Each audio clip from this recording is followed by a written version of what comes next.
నమస్కారం, news vision కు స్వాగతం. ముందుగా వార్తల్లోని ముఖ్యాంశాలు.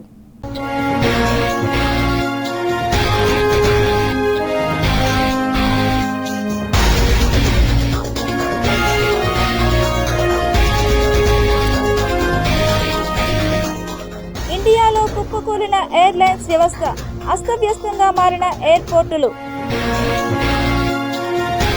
మా కుటుంబానికి ప్రవాసాంధ్రులు కొండంత బలం, గుండెల్లో పెట్టుకుని చూసుకుంటాం. భావోద్వేగానికి గురైన మంత్రి లోకేష్. బీహార్లో శ్రీవారి ఆలయం 10 ఎకరాల భూమి కేటాయింపు, టీటీడీ ఆధ్వర్యంలో నిర్మాణం.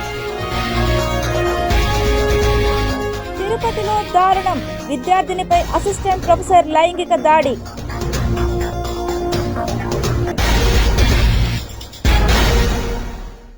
కన్నబిడ్డల్లా చూడాల్సిన విద్యార్థులను కొందరు ఉపాధ్యాయులు కామంతో చూస్తున్నారు. మాయమాటలు చెప్పి లోపరుచుకుని వారి జీవితాలనే నాశనం చేస్తున్నారు. తిరుపతిలో అలాంటి ఘటన జరిగింది. తిరుపతి నేషనల్ సంస్కృత యూనివర్సిటీలో చదువు చెప్పే అసిస్టెంట్ ప్రొఫెసర్ కామాంధుడిగా మారాడు. విద్యార్థిని లైంగికంగా వేధించి ఆమె జీవితాన్ని నాశనం చేశాడు. తిరుపతి నేషనల్ సంస్కృత యూనివర్సిటీలో ఒడిశాకి చెందిన యువతి బీఎడ్ మొదటి సంవత్సరం చదువుతోంది. ఆ యువతిపై అసిస్టెంట్ ప్రొఫెసర్ లక్ష్మణ్ కుమార్ కన్ను వేశాడు. ఆమెను లైంగికంగా వేధింపులకు గురిచేసి శారీరక సంబంధం పెట్టుకున్నాడు. లక్ష్మణ్ కుమార్ లైంగిక దాడికి పాల్పడగా ఆ దృశ్యాలను మరో assistant professor Shekhar Reddy mobile ఫోన్లో చిత్రీకరించాడు. ఆ తర్వాత ఇద్దరు ఆ విద్యార్థినిని బ్లాక్మెయిల్ చేయగా వేధింపులు తాళలేక బాధిత విద్యార్థిని యూనివర్సిటీ వైస్ ఛాన్సలర్ జిఎస్ఆర్ కృష్ణమూర్తికి ఫిర్యాదు చేసింది. విషయం వెలుగులోకి రావడంతో విద్యార్థి సంఘాలు ఆందోళన చేపట్టాయి. దీంతో ఇన్ఛార్జ్ రిజిస్ట్రార్ రజనీకాంత్ శుక్లా పోలీసులకు ఫిర్యాదు చేశారు. పోలీసులు ఎఫ్ఐఆర్ నమోదు చేసి దర్యాప్తు చేపట్టారు. ఇద్దరు అసిస్టెంట్ ప్రొఫెసర్ల సెల్ ఫోన్లను సీజ్ చేశారు పోలీసులు. ఈ ఘటన జరిగిన తర్వాత బాధితురాలు ఒడిశాకు వెళ్లిపోయింది. మరోవైపు విద్యార్థినిపై లైంగిక దాడి ఆరోపణలపై అంతర్గత విచారణ జరిపేందుకు యూనివర్సిటీ అంతర్గత ఫిర్యాదుల కమిటీని నియమించినట్లు తెలుస్తోంది. విధంగా అమ్మాయిల రక్షణ కోసం ఇప్పటికైనా కమిటీలని ఏర్పాటు చేయాలి. ఈరోజు అంతర్గత కమిటీ ఒకటి ఏర్పాటు చేశాము, ఆ కమిటీ ద్వారా విచారణ జరుపుతాము, నిజానిజాలు ఏంటో తేలుస్తాము అని చెప్పేసి చెప్తున్నారు. ఇలాంటి కమిటీలని ముందుగానే వేసుకోవాలని చెప్పేసి కూడా మేము తెలియజేస్తా ఉన్నాం. అదేవిధంగా ఇప్పుడు ఇంకా అనేక మంది అమ్మాయిలు అక్కడ చదువుతున్నారు, వాళ్ళకు కూడా రక్షణ కల్పించేటువంటి దిశగా ఉన్నటువంటి వీసీ వ్యవహరించాలని చెప్పేసి కూడా ఈ సందర్భంగా మేము విజ్ఞప్తి చేస్తా ఉన్నాం. బీహార్ రాజధాని పాట్నాలో శ్రీ వెంకటేశ్వర స్వామి ఆలయ నిర్మాణానికి మార్గం సుగమమైంది. రాష్ట్ర ప్రభుత్వం కీలక నిర్ణయం తీసుకుని భూమి కేటాయింపునకు పూర్తిస్థాయి ఆమోదం తెలపడంతో ఉత్తర భారతంలో టీటీడీ కార్యకలాపాలకు కొత్త దశ ప్రారంభమైంది. పాట్నా పరిధిలోని మోకామా ఖాస్ ప్రాంతంలో స్థలాన్ని ఆలయ నిర్మాణం కోసం కేటాయించగా దీన్ని దీర్ఘకాలిక లీజు విధానంలో కేవలం నామమాత్రపు రుసుముతో టీటీడీకి అందజేయనున్నారు. 10.11 ఎకరాల భూమిని కేవలం ₹1 టోకెన్ లీజు రెంటుపై 99 సంవత్సరాల పాటు టీటీడీకి లీజుకు ఇవ్వనున్నారు. బీహార్ ప్రభుత్వ ప్రధాన కార్యదర్శి ప్రత్యయ అమృత్ టీటీడీ చైర్మన్ బీఆర్ నాయుడుకు లేఖ ద్వారా తెలియజేశారు. ఈ నిర్ణయంపై నాయుడు సంతృప్తి వ్యక్తం చేస్తూ ఇది భక్తులకు ఆధ్యాత్మికంగా మరింత చేరువయ్యే గొప్ప అవకాశంగా అభివర్ణించారు. ఉత్తర భారత్లో వెంకటేశ్వర స్వామి క్షేత్రానికి పునాది వేయడం ద్వారా బీహార్తో పాటు చుట్టుపక్కల రాష్ట్రాల నుంచి వచ్చే భక్తులకు సౌలభ్యం కలగనుందని అన్నారు. ఈ ప్రాజెక్టు ద్వారా అక్కడ ధార్మిక కార్యక్రమాలు, సాంస్కృతిక కార్యక్రమాలు నిర్వహించే వీలు ఏర్పడుతుందని పేర్కొన్నారు. ఎంఓయూ చేసుకునేందుకు బీహార్ రాష్ట్ర పర్యాటక శాఖ అభివృద్ధి కార్పొరేషన్ డైరెక్టర్ను అధికారికంగా నియమించినందుకు కృతజ్ఞతలు తెలిపారు. ఇప్పటికే బీహార్ ప్రభుత్వం తరపున సంబంధిత శాఖాధికారులను ఒప్పంద ప్రక్రియ కోసం నియమించగా త్వరలోనే టీటీడీ ప్రతినిధులు అధికారిక సంప్రదింపులు ప్రారంభించనున్నారు. నిర్మాణానికి అవసరమైన విధి విధానాలు, రూపకల్పన, పరిపాలనా సంబంధిత అంశాలపై చర్చలు జరగనున్నాయి. ఆలయ నిర్మాణానికి సహకారం అందించినందుకు ఆంధ్రప్రదేశ్ ప్రభుత్వ పెద్దలు సైతం ప్రశంసలు తెలిపినట్లు సమాచారం. కాణిపాకం ప్రాశస్త్యాన్ని దశ దిశలా వ్యాప్తి చేయాలని కాణిపాకం దేవస్థానం పాలక మండలికి పలువురు వక్తలు దిశానిర్దేశం చేశారు. ఆదివారం ప్రముఖ పుణ్యక్షేత్రమైన కాణిపాకం దేవస్థానం పాలక మండలికి అభినందన సభ కార్యక్రమాన్ని అత్యంత ఘనంగా నిర్వహించారు. పలువురు ప్రజాప్రతినిధులు, Chittoor MLA Gurajala Jaganmohan, Puthalapattu MLA Kalikiri Muralimohan, Kuppam MLC Kancharla Srikanth, మాజీ ఎమ్మెల్సీ దొరబాబు, మాజీ టీటీడీ బోర్డు సభ్యులు గౌనివాణి శ్రీనివాసులు, టీటీడీ బోర్డు సభ్యులు భానుప్రకాష్ రెడ్డి తదితరులు మాట్లాడుతూ కాణిపాకం దేవస్థానం ప్రతిష్ట దేశాలకు పూర్తిగా తెలుసునని, అయితే ప్రపంచ స్థాయిలో కాణిపాకం ప్రతిష్ట విస్తరింప చేయాలనే ఉద్దేశంతో రాష్ట్ర ముఖ్యమంత్రి నారా చంద్రబాబు నాయుడు పాలక మండలిని విస్తరించి వివిధ రాష్ట్రాలు, జిల్లాలకు బోర్డు సభ్యులుగా నియమించడం జరిగిందని అన్నారు. ఈ సభ్యులు నిష్ఠతో కాణిపాకం అభివృద్ధికి సహకరించాలని కోరారు. ఒక్కొక్క సభ్యుడు ఏదో రకంగా కాణిపాకం దేవస్థానం అభివృద్ధికి సహకరించాలని వక్తలు సూచించారు. ఈ సందర్భంగా చైర్మన్ నాయుడు మాట్లాడుతూ, తనకు రెండవసారి పాలక మండలి చైర్మన్గా అవకాశం ఇచ్చిన రాష్ట్ర ముఖ్యమంత్రి నారా చంద్రబాబు నాయుడు, విద్యాశాఖ మంత్రి నారా లోకేష్లకు జీవితాంతం కృతజ్ఞుడిగా ఉంటానని తెలిపారు. అలాగే కాణిపాకం అభివృద్ధికి శక్తివంచన లేకుండా కృషి చేస్తానని హామీ ఇచ్చారు. ఈ కార్యక్రమంలో ఆలయ ఈవో పెంచల కిషోర్, బోర్డు సభ్యులు కత్తి సుధాకర్ రెడ్డి, చంద్రశేఖర్, బివి నరేష్, వరలక్ష్మి, శాంతమ్మ, సుబ్రహ్మణ్యం రెడ్డి, పలువురు బోర్డు సభ్యులు పాల్గొన్నారు. గౌరవనీయులు మన్నాయుడు గారు చాలా సౌమ్యుడు, పరుషమైనటువంటి మాట కూడా ఆయన నోట్లో రాదు. ఇందాక ఒక సూచన చేశారు, మీటింగ్ కన్నా నాన్ వెజ్ తినకుండా రాండి. ఆయన నాన్ వెజ్ చైర్మన్ అయ్యేదానికి 6 నెలల ముందే మానేశాడు. కాబట్టి నిష్ఠలో కూడా చాలా జాగ్రత్తగా ఉంటాడు. అందుకని ఆయన నియామకం విషయంలో కూడా ఎన్ని ఇబ్బందులు వచ్చినా ఆఖరికి ఆలస్యమైన ముఖ్యమంత్రి గారు ఆయన్ని నియమించడం జరిగిందంటే ఆయన మీద మాకు ముఖ్యమంత్రి గారికి కూడా ఏ విధమైన నమ్మకం ఉందన్నటువంటి విషయం ఆయన నియామకం ద్వారా తెలుస్తారు. కాబట్టి ప్రాచీన దేవాలయాలు రాష్ట్రంలో అనేక దేవాలయాలు జీర్ణోద్ధరణకి నోచుకోలేకుండా శిథిలావస్థకి చేరిపోయింది. దాన్ని కూడా మనం జీర్ణోద్ధరణ చేస్తే బాగుంటుందని చెప్పి వాళ్ళకి చెప్తే ఇమీడియట్గా అక్కడున్నటువంటి సీఎం సెక్రటరీ చెప్పి దాదాపు దానికి ఎంత అవసరమో అంత నిధులు తిరుమల తిరుపతి దేవస్థానాల నుంచి కేటాయించండి అని చెప్పి గౌరవ ముఖ్యమంత్రి గారు చెప్పడం జరిగింది. మిత్రులారా, నేను ఎందుకు చెప్తున్నా అంటే ప్రాచీన దేవాలయాల గురించి, ఒక ప్రాచీన దేవాలయాన్ని జీర్ణోద్ధరణ చేస్తే 1000 నూతన ఆలయాలు నిర్మించినటువంటి పుణ్యఫలం దొరుకుతుంది మనకు. కాబట్టి ఎక్కడైనా సరే మన చిత్తూరు జిల్లాలో కూడా గౌరవ శాసనసభ్యులు పెద్దలందరూ ఉన్నారు. కాబట్టి మీ ప్రాంతంలో ప్రాచీన దేవాలయాలు ఏదైనా ఉంటే అది తిరుమల తిరుపతి దేవస్థానం దృష్టికి తీసుకొని వస్తే ఖచ్చితంగా టీటీడీ నుంచి దానికి ధూపదీప నైవేద్యాలకి జీర్ణోద్ధరణకి టీటీడీ నుంచి సహాయ సహకారాలు అందిస్తామని చెప్పి తెలియజేస్తూ ఈరోజు ప్రమాణ స్వీకారం చేసిన ఆల్రెడీ మా మనన్న ప్లస్ 16 మంది డైరెక్టర్లు ఇక్కడ ఉన్న వాళ్ళు ఆల్మోస్ట్ 7-8 మంది, నరేష్ కావచ్చు, మా చంద్రన్న కావచ్చు, సుబ్బారెడ్డి అన్న కావచ్చు, నరసింహన్, అందరూ ఎవరెవరు ఉన్నారు ఇక్కడ ఉన్న అందరికీ కూడా మా దొరబాబన్న చెప్పాడు, చాలా నిష్ఠగా సత్యంగా ఈ గుడికి పని చేశారంటే మీకు జీవితకాలం అదృష్టం అన్నీ వస్తాయి. మా మురళని అప్పుడే ఏదేదో అడిగాడండి, ఆయన ఏమడిగినా చేసేకి ఎప్పుడు మేము సిద్ధంగా ఉంటాం. మేము అడిగింది ఏది చేయలేదు కాబట్టి ఆయన ఏమడిగితే అది మీ అందరికి ముందర పాటిస్తుంటా, నేను చేసేకి సిద్ధంగా ఉంటాను. Thank you, all the best. ఈ నియోజకవర్గంలోని నాయకులకు, కార్యకర్తలకు, నాకు 14 గ్రామ ఉభయదారులకు అందరికీ కూడా నాకు సహాయ సహకారాలు అందించిన ప్రతి ఒక్కరికి పేరు పేరున కృతజ్ఞతలు తెలియజేస్తున్నాను. అదేవిధంగా నాతోటి బోర్డు మెంబర్లు కూడా ఎక్కడికి నుంచో వచ్చారు. వాళ్ళకి ఏదైనా చిన్న అసౌకర్యం కనుకుంటే మీరేం బాధపడకూడదు. మీకు ఎటువంటి ఇబ్బంది లేకుండా ఈ దేవాలయంలో అన్ని సౌకర్యాలతో బోర్డు విషయాల్లో కూడా అన్ని విధంగా పెద్దలు వేదిక పైన పెద్దలు ఇచ్చినటువంటి సలహాలన్నీ పాటిస్తూ ఈ యొక్క దేవాలయం గురించి నాకు గతంలోనే ప్రత్యేకమైనటువంటి అనుభవం ఉంది. కాబట్టి ఇక్కడికి విచ్చేసిన పెద్దల సలహాలన్నీ తీసుకొని దినదినాభివృద్ధి చెందుతున్నటువంటి ఈ దేవాలయాన్ని అభివృద్ధి చేసేదానికి నా ఛాయశక్తిలో కృషి చేస్తానని చెప్పి ఆ భగవంతుడి సాక్షిగా తెలియజేస్తున్నాను. జై హింద్. కాణిపాకం దేవస్థానం ఆలయ అభివృద్ధికి తన వంతు శక్తి వంచన లేకుండా కృషి చేస్తామని కాణిపాకం ఆలయ పాలక మండలి సభ్యులు కత్తి సుధాకర్ రెడ్డి తెలిపారు. ఆదివారం కాణిపాకం ఆలయ పాలక మండలి సభ్యులకు అభినందన సభ అత్యంత ఘనంగా జరిగింది. ఈ కార్యక్రమానికి వివిధ ప్రాంతాల నుండి అత్యధికంగా ప్రజలు, తెలుగుదేశం పార్టీ ప్రజా ప్రతినిధులు హాజరయ్యారు. ఈ సందర్భంగా కత్తి సుధాకర్ రెడ్డికి ఘనంగా పూలమాలలు వేసి సన్మాన కార్యక్రమాన్ని నిర్వహించారు.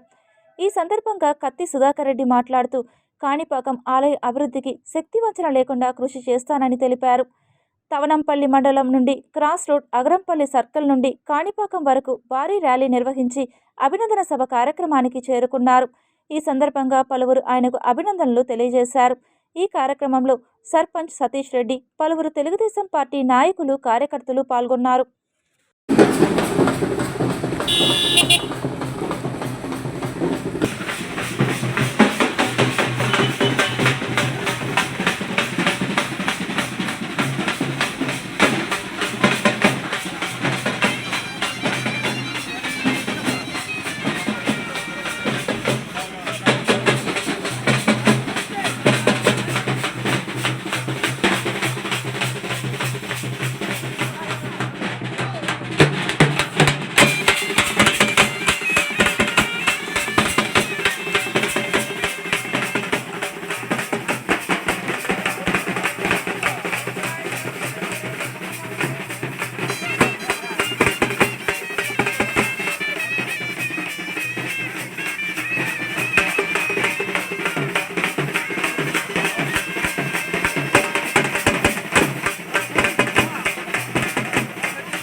కేంద్ర రాష్ట్ర ప్రభుత్వాలు అవలంబిస్తున్న ఎస్సీ, ఎస్టీ, మైనార్టీల అణచివేత, ఆర్ఎస్ఎస్ విధానాలను పెంచి పోషించడం, మెడికల్ విద్యను ప్రైవేటీకరించడం, రాజధాని పేరుతో ల్యాండ్ పూలింగ్కు పాల్పడుతున్న పలు అంశాలపై సిపిఐ నేతలు తిరుపతి బైరాగిపట్టణంలోని సిపిఐ కార్యాలయంలో ఏర్పాటు చేసిన పత్రికా విలేకరుల సమావేశంలో మండిపడ్డారు.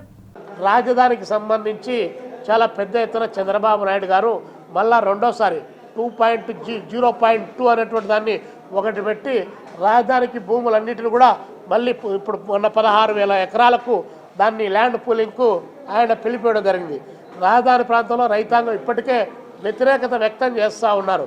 భూములు ఇవ్వడానికి గతంలో భూములు ఇచ్చినట్టు వాళ్లకు విద్య ఫ్రీగా ఇస్తామన్నారు, వైద్యం ఫ్రీగా ఇస్తామన్నారు, అక్కడ ఒక 9 సిటీలు కడతాం, వాటిల్లో ఉద్యోగాలు ఇస్తామని చెప్పారు.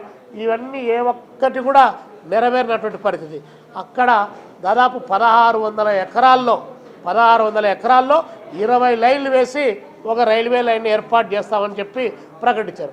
మరొక 5,000 ఎకరాలు కేటాయించి విమానాశ్రయాన్ని కడతామని చెప్పి ప్రకటిస్తూ ఉన్నారు. కాబట్టి ఈ నేపథ్యంలో మేము కోరేదంటే ఇప్పటికే 54,000 ఎకరాలు ప్రభుత్వం దగ్గర ఉంది. మళ్ళీ మీరు 1,00,000 ఎకరాల సమీకరణ పేరుతో భూములన్నీ తీసుకొని ఇలాంటి పెద్ద పెద్ద కంపెనీలకు అన్నిటికీ కట్టబెట్టడం ద్వారా మీరు చెప్పినటువంటి ప్రయోజనం నెరవేరకపోగా భవిష్యత్తులో ఆహార కొరత ఏర్పడి ఆహార భద్రతకు ముప్పు కలుగుతుంది అనేటువంటి దాన్ని మేము ఈ ప్రభుత్వానికి చెప్పదలుచుకున్నాం. ప్రతిపక్షంలో ఉన్నప్పుడు కూడా ప్రవాసాంధ్రులు తమకు అండగా నిలిచారని ఏపీ మంత్రి నారా లోకేష్ తెలిపారు. తమ కుటుంబానికి ప్రవాసాంధ్రులు కొండంత బలం అని వారిని గుండెల్లో పెట్టుకుని చూసుకుంటామన్నారు. తెలుగు వాళ్ళు దశాబ్దాల క్రితమే అమెరికాకు వచ్చారని పేర్కొన్నారు.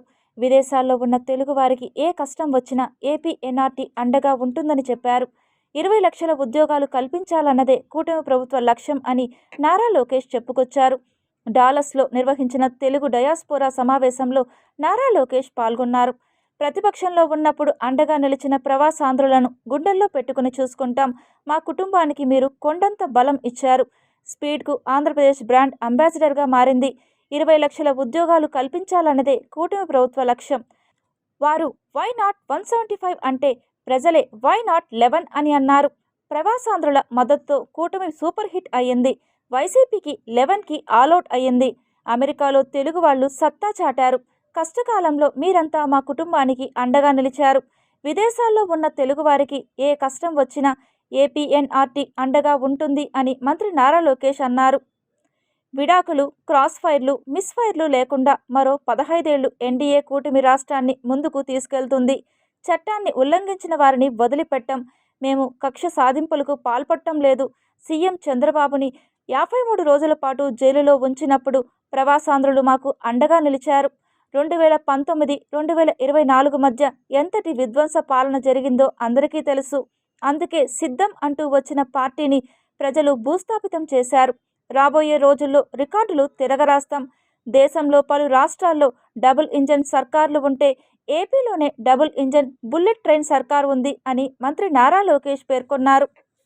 ఇప్పుడే తమ్ముడు ఎర్ర బుక్ గురించి అడిగాడు. నేను గతంలోనే చెప్పా, ఎర్ర బుక్ దాని పని తీసుకుంటా పోతుందని. చట్టాన్ని ఉల్లంఘించిన వారు ఎవరిని మేము వదిలిపెట్టట్లేదు, పెట్టము. దాంట్లో ఎలాంటి డౌట్ లేదు. కానీ వాళ్ళు చేశారు గనక మనం చేయాలనుకుంటే చాలా పొరపాటు అవుతుంది. 151 అయింది. అది గుర్తుపెట్టుకోవాలి. నేను ఎవరిని వదిలిపెట్టే ప్రసక్తే లేదు.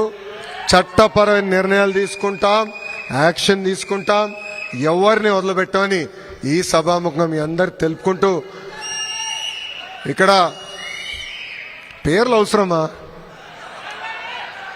టైం వేస్ట్ భయ్యా. నా తల్లిని అవమానిస్తే నేను వదిలిపెడతానా? మీ తల్లిని అవమానించినా నేను వదిలిపెట్టాను. ఎందుకంటే తల్లి బాధ ఆవేదన చూసిన వాడిని. మా అమ్మ ఏనాడు రాజకీయాల్లోకి రాలేదు. వాళ్ళ నాన్నగారు ముఖ్యమంత్రి, భర్త ముఖ్యమంత్రి, కానీ ఒక్క పోస్టింగ్ కానీ ఒక్క కాంట్రాక్ట్లో ఏనాడు తల్లి ఇన్వాల్వ్ అవ్వలేదు. అలాంటి తల్లిని శాసనసభ సాక్షిగా అవమానిస్తే నేను వదిలిపెట్టే ప్రసక్తే ఉండదు.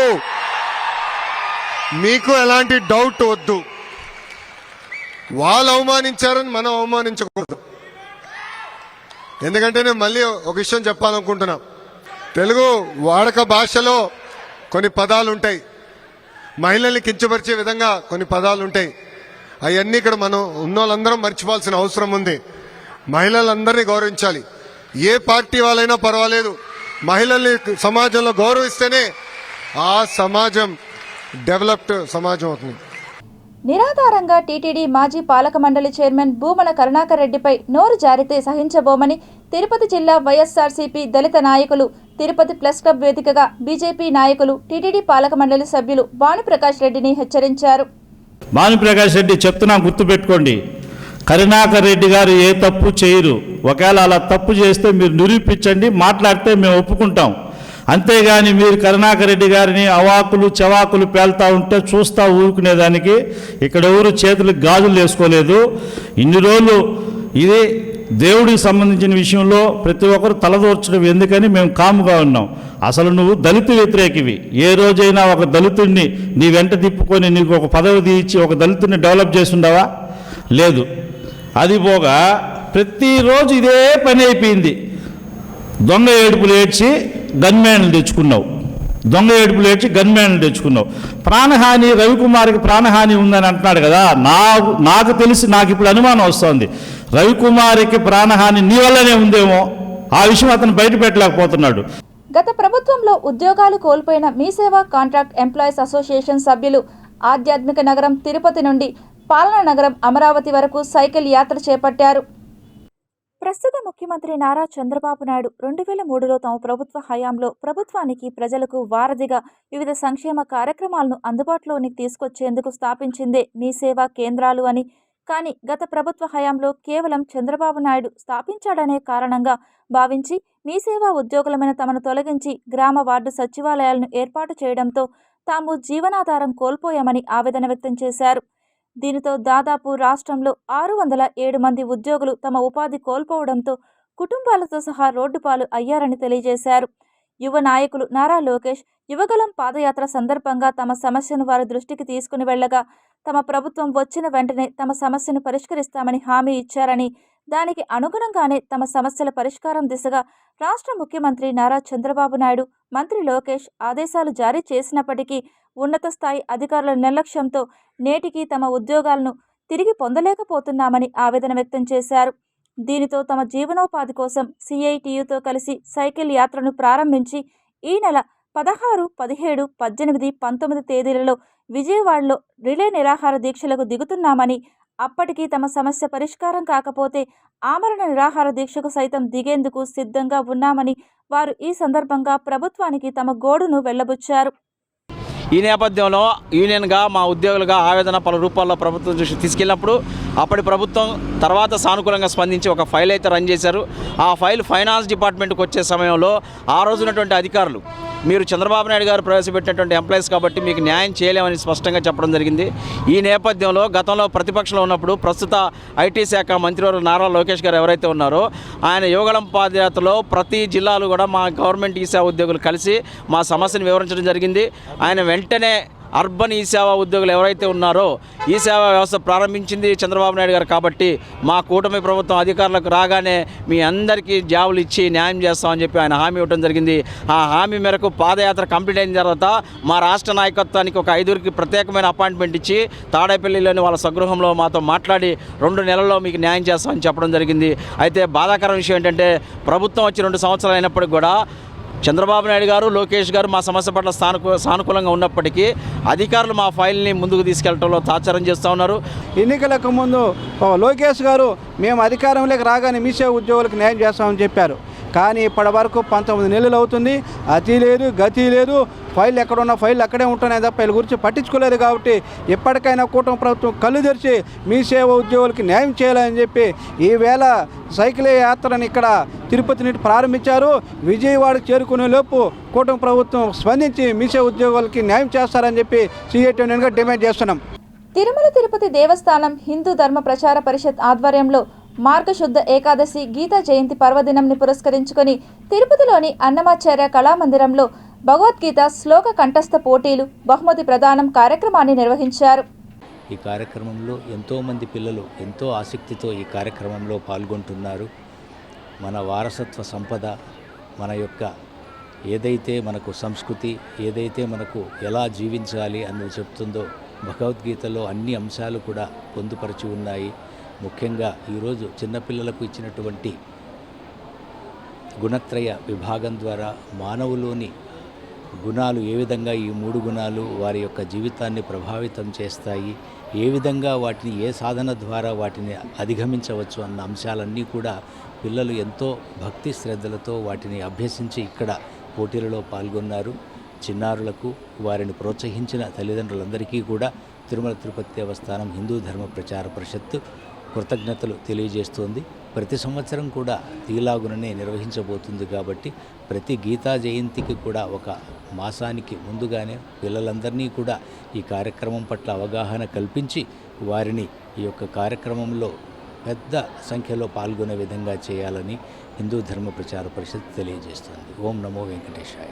ఉమ్మడి చిత్తూరు జిల్లా విద్యాశాఖలో పనిచేస్తున్న బోధనేతర ఉద్యోగులు సిబ్బంది సమస్యలను పరిష్కరింపజేస్తానని చిత్తూరు జిల్లా విద్యాశాఖ బోధనేతర ఉద్యోగులు సిబ్బంది అసోసియేషన్ అధ్యక్షులు డి కుమార్ స్పష్టం చేశారు. ఆదివారం స్థానిక ఏపీ ఎన్జీఓ కార్యాలయంలో ఉమ్మడి చిత్తూరు జిల్లా బోధనేతర ఉద్యోగులు సిబ్బంది అసోసియేషన్ ఎన్నికలను నిర్వహించారు. తొలుత అసోసియేషన్ జిల్లా సర్వసభ్య సమావేశాన్ని నిర్వహించి అనంతరం జిల్లా కార్యవర్గ ఎన్నికలను చేపట్టారు. ఈ క్రమంలో ఒక్కో పదవికి ఒక్క నామినేషన్ చొప్పున మాత్రమే నమోదు కావడంతో అందరూ ఏకగ్రీవంగా ఎన్నికైనట్లు ఎన్నికల అధికారులు ప్రకటించారు. ఈ సందర్భంగా అసోసియేషన్ అధ్యక్షులుగా ఎన్నికైన చిత్తూరు జిల్లా విద్యాశాఖ అధికారి కార్యాలయ సూపరింటెండెంట్ కుమార్ మీడియాతో మాట్లాడారు. తన 3 ఏళ్ల పదవీ కాలంలో ఉమ్మడి చిత్తూరు జిల్లాలోని విద్యాశాఖ బోధనేతర ఉద్యోగులు సిబ్బంది సమస్యలను ఎప్పటికప్పుడు జిల్లా ఉన్నతాధికారుల దృష్టికి తీసుకుపోయి పరిష్కరిస్తానన్నారు. జిల్లా స్థాయిలో పరిష్కారం కాని సమస్యలను రాష్ట్ర అసోసియేషన్ సహకారంతో పరిష్కరింపజేసేందుకు కృషి చేస్తానని హామీ ఇచ్చారు. కాగా ఈ కార్యక్రమంలో నూతనంగా ఎన్నికైన కార్యవర్గ ప్రతినిధులు అసోసియేషన్ రాష్ట్ర అధ్యక్షులు పద్మకుమారి, రాష్ట్ర గౌరవ అధ్యక్షులు ఏ స్వాములు, ఎన్నికల అధికారి కె రాజేంద్ర ప్రసాద్, సహాయ ఎన్నికల అధికారి ఏవి సురేష్, ఎన్నికల పరిశీలకులు ఎస్ సురేష్, ఏపీ ఎన్జీఓ జిల్లా అధ్యక్ష ప్రధాన కార్యదర్శులు కె రాఘవులు, రమేష్ కుమార్, ఉమ్మడి చిత్తూరు జిల్లా విద్యాశాఖ బోధనేతర ఉద్యోగులు సిబ్బంది తదితరులు పాల్గొన్నారు. అంతర్జాతీయ మానవ హక్కుల దినోత్సవం సందర్భంగా డిసెంబర్ 10వ తేదీన తిరుపతి ఆఫీసర్స్ క్లబ్లో పౌర చైతన్య వేదిక రాష్ట్ర ప్రథమ సదస్సు నిర్వహిస్తున్నామని, దీనికి ప్రముఖ ఆర్థిక రాజకీయ విశ్లేషకులు డాక్టర్ పరకాల ప్రభాకర్ ముఖ్య అతిథిగా విచ్చేస్తున్నారని తిరుపతి ప్రెస్ క్లబ్లో పోస్టర్ ఆవిష్కరణ సందర్భంగా పిలుపునిచ్చారు. నేషనల్ సెక్యూరిటీస్ యాక్ట్ NSA, భద్రతా దళాల ప్రత్యేక అధికారాల చట్టం వంటి నిరంకుశ చట్టాలను ఉపసంహరించాలని కోరుకుంటున్నాం. మనది మతాతీత లౌకిక రాజ్యం. దేశంలో మత సామరస్యాన్ని కాపాడాలి. దళిత బలహీన వర్గాల మీద జరుగుతున్న దాడులను ప్రభుత్వం అరికట్టాలి. ప్రచార మాధ్యమాల్లో పెరిగిపోతున్న హింస, అశ్లీలతలను అరికట్టాలి. ప్రకృతి విధ్వంసాన్ని అరికట్టి వాతావరణ సమతుల్యతను కాపాడాలి. ఆయుధ వ్యాపారానికి వ్యతిరేకంగా పోరాడుతూ ప్రపంచ శాంతికి కృషి చేయాలి. ఈ లక్ష్యాలు, కర్తవ్యాలతో ప్రజలను చైతన్యం చేయాలనే ఆశయంతో గత 2 సంవత్సరాలుగా పౌర చైతన్య వేదిక తిరుపతి జిల్లా శాఖ పనిచేస్తోంది. కాబట్టి డబ్బు కోసం కూడా మనుషులను చంపేస్తున్నారు.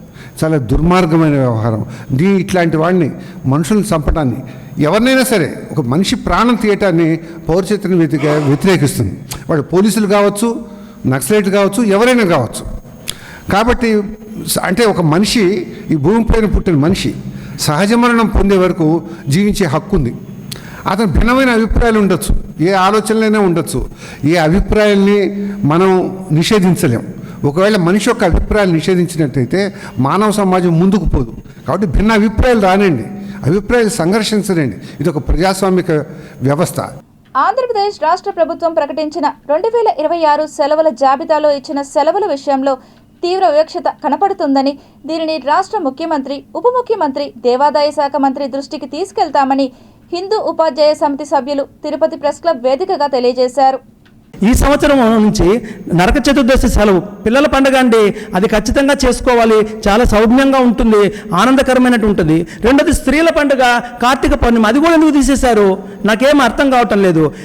తదనంతరము 5 రోజుల పండుగలకి ముస్లింలకు 12 రోజులు ఇచ్చారు. మీరు ఒకసారి దాన్ని చర్చించి చూడండి. ఒకసారి నేనేమి తప్పులు మాట్లాడటం లేదు, ఉన్నది కుండల బద్దలు కొట్టి మాట్లాడుతున్నాను. ఈ విధంగా హిందువుల పండుగల పట్ల వివక్షత ఎందుకు అని ప్రశ్నిస్తున్నా.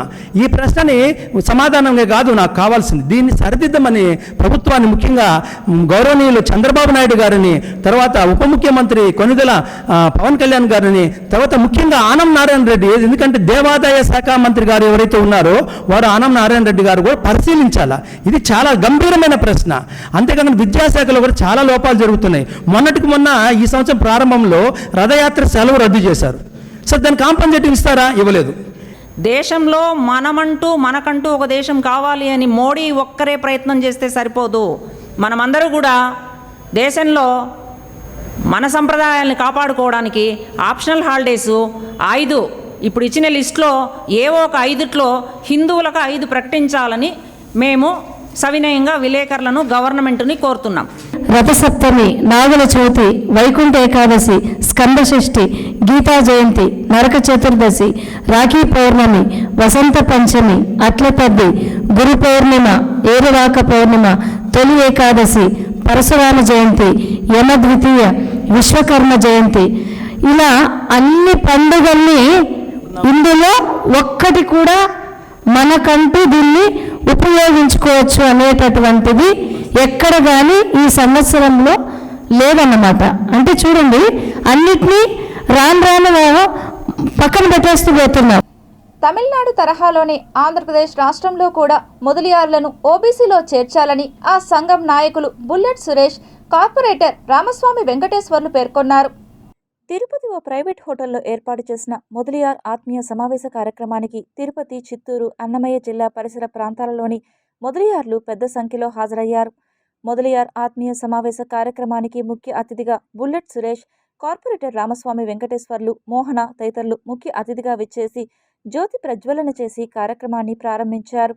ఈ సందర్భంగా వారు మీడియాతో మాట్లాడుతూ మొదలియార్ల ఐక్యతను అందరికీ తెలియజేసేలా ఐకమత్యంగా మెలుగుతూ తమకు రావాల్సిన హక్కులను సాధించేందుకు అనునిత్యం ప్రతి ఒక్క సభ్యుడు కృషి చేయాలని, అందుకు అనుగుణంగా నూతన కార్యవర్గాన్ని ఎన్నుకోవడం జరిగిందని పేర్కొన్నారు.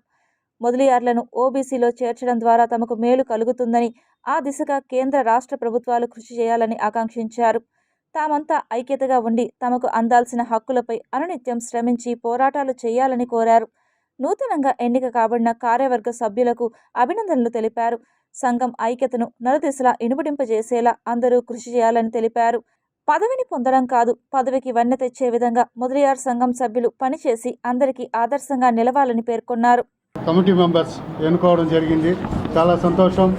వీళ్ళందరూ సంఘానికి మంచి చేసి సంఘాన్ని ఉన్నత స్థాయికి తీసుకుపోవాలని చెప్పి వీళ్ళందరికీ నా యొక్క కోరిక. అదేవిధంగా వీళ్ళందరికీ నా యొక్క విషెస్.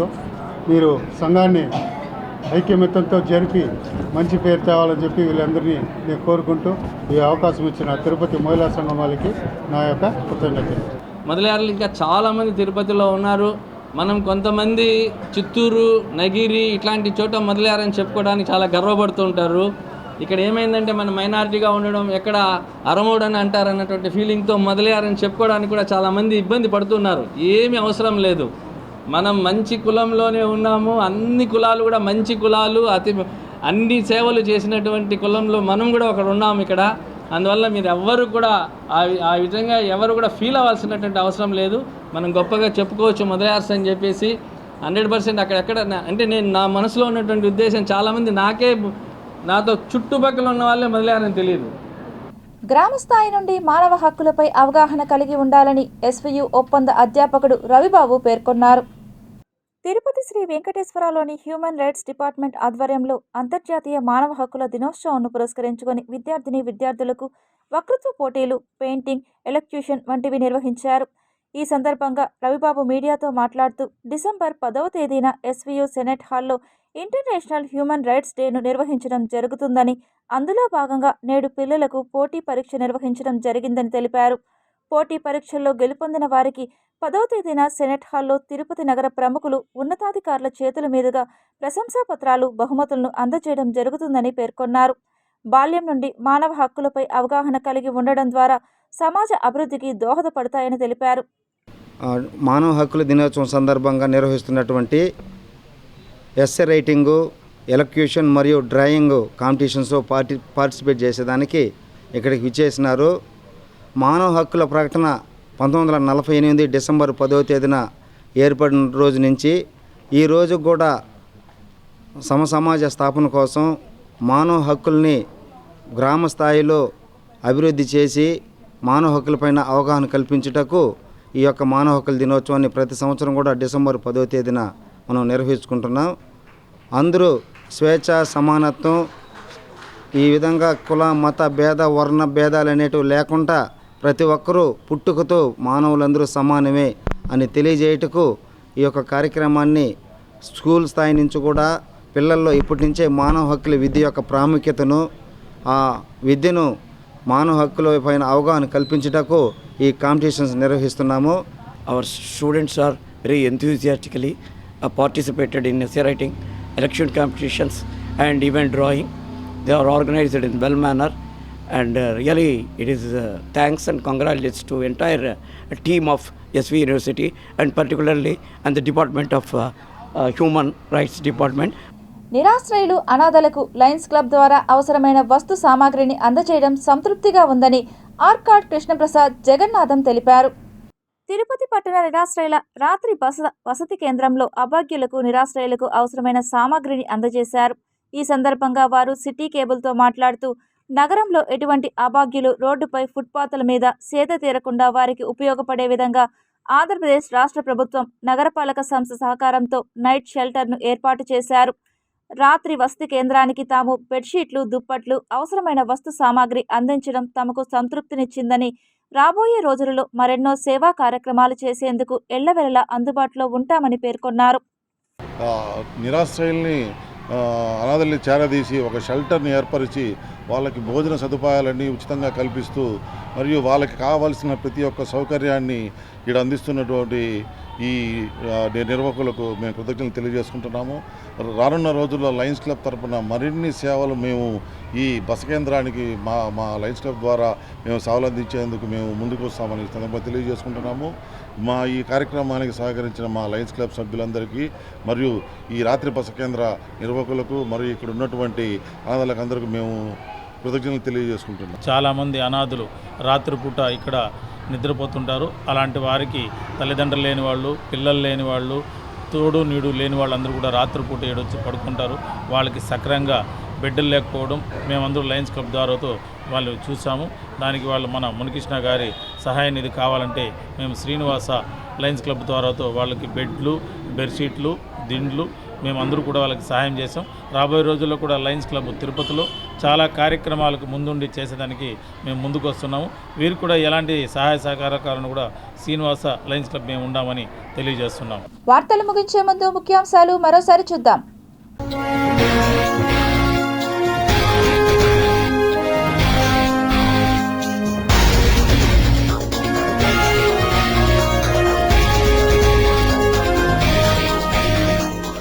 ఇండియాలో కుప్పకూలిన ఎయిర్లైన్స్ వ్యవస్థ, అస్తవ్యస్తంగా మారిన ఎయిర్పోర్టులు.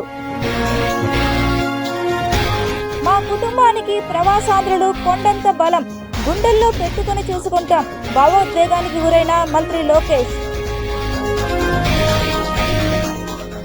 బీహార్లో శ్రీవారి ఆలయం 10 ఎకరాల భూమి కేటాయింపు, టీటీడీ ఆధ్వర్యంలో నిర్మాణం. తిరుపతిలో దారుణం, విద్యార్థినిపై అసిస్టెంట్ ప్రొఫెసర్ లైంగిక దాడి.